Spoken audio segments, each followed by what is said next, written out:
আসসালামু আলাইকুম। আশা করি সবাই ভালো আছেন। পবিত্র মাস রমজান এখন চলছে।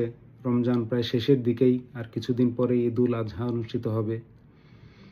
তো এই রমজান মাসে আমার অনেক রোগী এবং আত্মীয়স্বজন তারা মাঝে মধ্যেই টেলিফোন করে থাকেন, বিশেষ করে সন্ধ্যার পরে, ইফতারের পরে, যে তারা পেট ফাঁপা, পেটের গোলযোগ সংক্রান্ত বিভিন্ন সমস্যায় ভুগে থাকেন, যেটাকে বাংলায় আমরা অজীর্ণ বলে থাকি।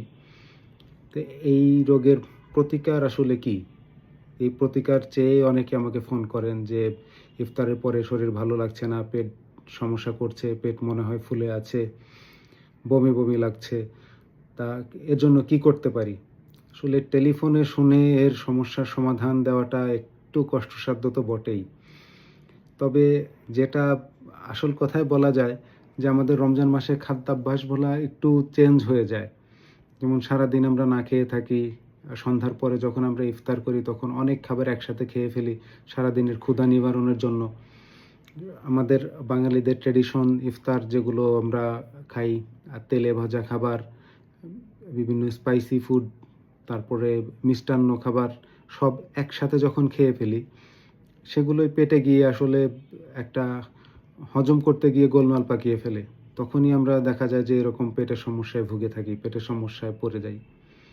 তো এই রকম সমস্যা যাদের হয়, সবার ক্ষেত্রে যে একই রকম সমস্যা হয় বিষয়টা তা না।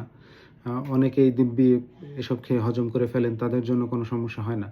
কিন্তু যারা এরকম সমস্যায় পড়েন, তাদের জন্য একটাই ছোট উপদেশ যে অনেক খাবার একসাথে বেশি করে খাওয়ার চেষ্টা করবেন না। তারা একটু রয়ে সয়ে খাবেন। আর যাদের এরকম ভাজা পোড়া খাবার খেলে সমস্যা হয়, অনেকের চুকা ঢেকুর উঠে, বুক জ্বলে, পেট ফাঁপে, হজমে গন্ডগোল হয়, অনেক সময় পাতলা পায়খানা হতে পারে। তারা একটু সহজে হজম হয় এমন কোনো খাবার খেতে পারেন। বিশেষ করে আমরা যেটা বলে থাকি যে চিড়া, কলা, এইসব খাবার সহজে হজম হয় আমরা যতদূর জানি। তো এইসব খাবার খেয়ে দেখতে পারেন যে এরকম সমস্যার সমাধান হয় কিনা। আর আরও বড় সমস্যা যেটা, উম সমস্যা আসলে না, আ যেটাকে বলে যে সামনে যখন ঈদুল আজহা আসবে, ঈদ আসবে। ঈদের দিন আমরা আ অনেক ভ্যারাইটিস খাবার একসাথে খাবো।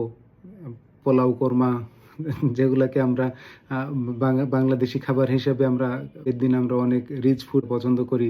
মানুষের বাসায় বেড়াতে যাই, অনেক খাবার খাই। তখনও দেখা যায় যে ঈদের দিন বিকাল থেকেই অনেকেই টেলিফোন করে যে, "ডাক্তার সাহেব এরকম সমস্যা, হাসপাতালে ইমার্জেন্সিতে অনেক রোগী চলে আসে পেট ব্যথা, বমি, ডায়রিয়া, পাতলা পায়খানা ইত্যাদি, ইত্যাদি রোগ নিয়ে।"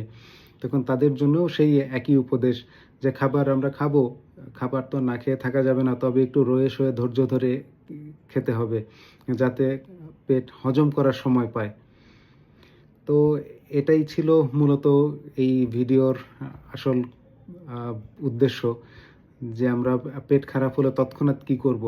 তবে কিছু ওভার দ্য কাউন্টার ড্রাগ আছে যেগুলো আমরা পেট খারাপ হলে সহজে খেতে পারি। এগুলো আমরা আ বিশেষ করে যেটা আমরা বাংলায় গ্যাস্ট্রিকের ওষুধ বলে থাকি। গ্যাস্ট্রিকের ওষুধ তো আসলে ওষুধের নাম না। এটাকে আমরা প্রোটন পাম্প ইনহিবিটর বা এসব যেটাই বলে থাকি, এইসব ঔষধ আমরা খেতে পারি। ওমিপ্রাজল বা ইসোমিপ্রাজল এই ধরনের ঔষধ আমরা চাইলে খেতে পারি। এটা কিছুটা হলেও উপকৃত হওয়া যাবে। অ্যান্টাসিড জাতীয় খাবার, সেটা ট্যাবলেট হোক বা সিরাপ হোক, এ এগুলো ঔষধ খেতে ডাক্তারের পারমিশন লাগে না। এগুলা আমরা ওটিসি ড্রাগ বা ওভার দ্য কাউন্টার ড্রাগ বলে থাকি। এগুলার ওষুধ খেয়ে দেখতে পারেন। যদি তারপরেও উপশম না হয়, খুব বাড়ির কাছে কোনো স্বাস্থ্যকেন্দ্রে চলে যাবেন। সেখানে হাসপাতালে ডাক্তার আছে। তারা এটা অবস্থা বুঝে চিকিৎসা দিবে। তো সবাই ভালো থাকবেন, সুস্থ থাকবেন সেই কামনায় সবার জন্য আসসালামু আলাইকুম।